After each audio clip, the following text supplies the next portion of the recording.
नमस्ते, म ललन शर्मा न्युट्रिसनको गोल्डन पोइन्ट्सहरू लिएर आएको छु र आज यो थर्ड पार्ट रहेको छ। योभन्दा पहिला मैले सेकेन्ड पार्ट फर्स्ट पार्ट भिडियोहरू अपलोड गरिसकेको छु र आशा छ सम्पूर्ण हेल्थ लोकसेवासँग सम्बन्धित एचएएस स्टाफ नर्स सिएमए अनमहरू पढ्ने साथीहरूले भिडियो हेरेर आफ्नो कमेन्ट प्रतिक्रिया दिनुहोला र साथै आउने टपिकहरू कुन टपिकमा भिडियो बनाऊँ भनेर तपाईहरुले पनि भन्नुहुन्छ कमेन्टमा। यो पनि एकजना साथीले भनेर मैले बनाइराखेको छु। यस्तै तपाईहरुले कमेन्ट्सहरू गरिदिनु भयो भने हामीलाई सजिलो हुन्छ टपिक सिलेक्ट गर्न। भन्दै म भिडियो सुरु गर्छु। यो टपिकमा चाहिँ मैले आज फ्याट सोलुबल भिटामिन्सहरूको बारेमा कुरा गर्छु। Vitamin are two types, fat soluble ADEK and water soluble B and C। Vitamin दुई प्रकारको हुन्छ, फैट सोलुबल र वाटर सोलुबल। फैट सोलुबल अंतर्गत ADEK पर्छ भने वाटर सोलुबल अंतर्गत B र C पर्छ। Vitamin A is also called anti cancer vitamin, antioxidant vitamin, anti infective vitamin. Vitamin A को अर्को नाम थियो जुन इम्पोर्टेन्ट छ, लोकसेवाले सोधिराखेको हुन्छ।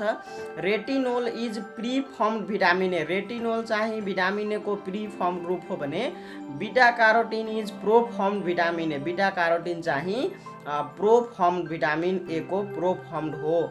1 mcg of retinol is equal to 1 retinol equivalent RE।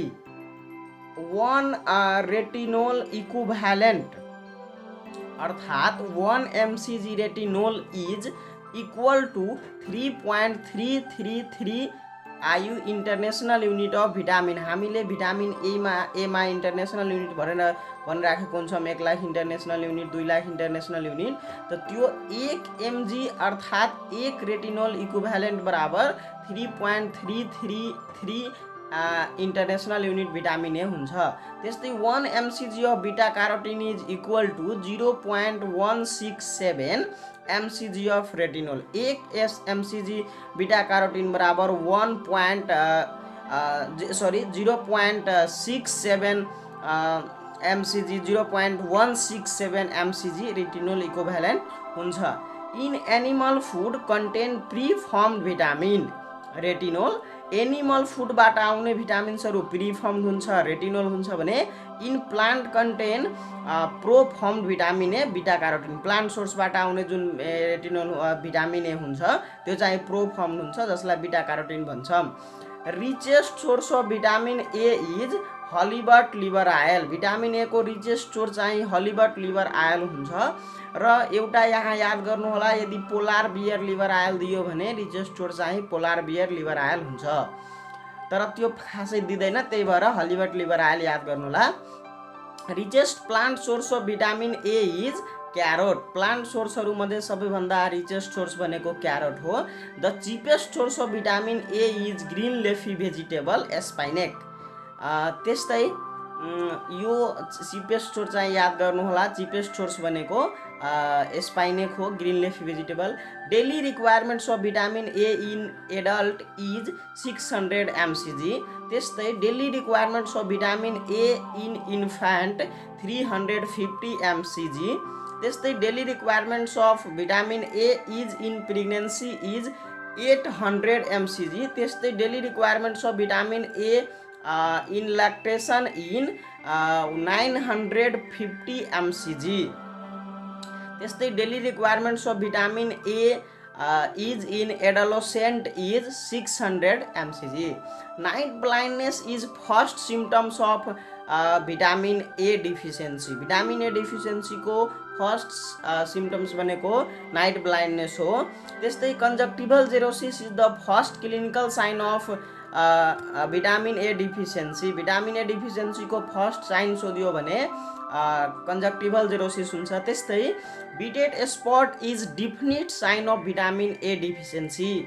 Vitamin A deficiency को डिफिनिट साइन भनेर बिटेड स्पॉटलाई भनिन्छ। Corneal xerosis is serious manifestation of vitamin A deficiency. Corneal xerosis चाहिँ सीरियस मैनिफेस्टेशन हो भिटामिन ए डिफिसियन्सी को। Keratomalacia is grave medical emergency condition of vitamin A deficiency. Keratomalacia चाहिँ एकदम emergency critical अवस्था हो। त्यस्तै भिटामिन ए को कुराहरू। अब vitamin D. Vitamin D is also called kidney hormone sunshine vitamin. The cheapest source of vitamin D is sunlight. Cheapest source चाहिँ sunlight हो भने the richest source of vitamin D is halibut liver oil. Vitamin A को पनि र vitamin D को पनि richest source चाहिँ हलिबट liver oil नै हो। भिटामिन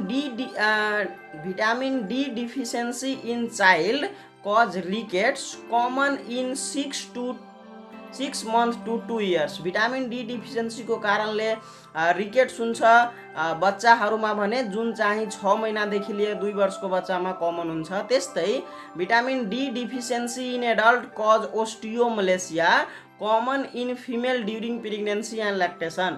एडल्टमा भिटामिन डी को कमीको कारणले गर्दा ओस्टियोमलेसिया हुन्छ, जुन विशेष गरेर फिमेलमा कमन हुन्छ, त्यो पनि प्रेग्नेन्सी र ल्याक्टेसनको बेला।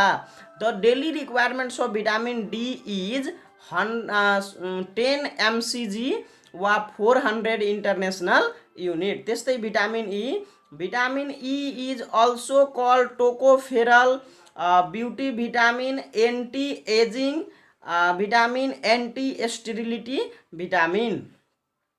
The richest source of vitamin E is vegetable oils. The daily requirements of vitamin E is 10 mg in male and 8 mg in female. Vitamin E deficiency cause infertility, sterility, anemia. Vitamin E को कमीले गर्दा infertility, sterility, anaemia हुन सक्छ। त्यस्तै अब vitamin K is also called phylloquinolone, clotting vitamin, anti bleeding vitamin. Vitamin K लाई phylloquinolone, clotting vitamin र anti bleeding vitamin पनि भनिन्छ। The richest source of vitamin K is cow milk.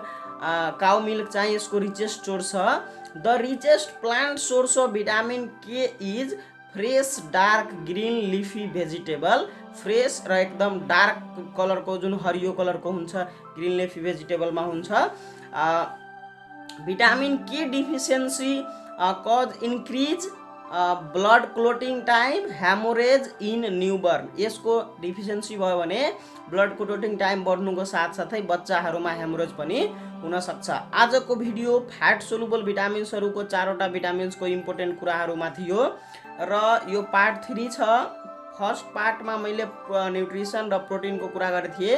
Second पार्टमा carbohydrate, फ्याटको बारेमा, यो थर्ड पार्टमा फ्याट सोलुबल भिटामिन्सहरू भयो र आउने 4th, 5th, 6th पार्टहरूमा बाँकी रहेको वाटर सोलुबल भिटामिन, मिनरल्सहरू र केही इम्पोर्टेन्ट फुडहरूको बारेमा चर्चा गर्नेछौँ।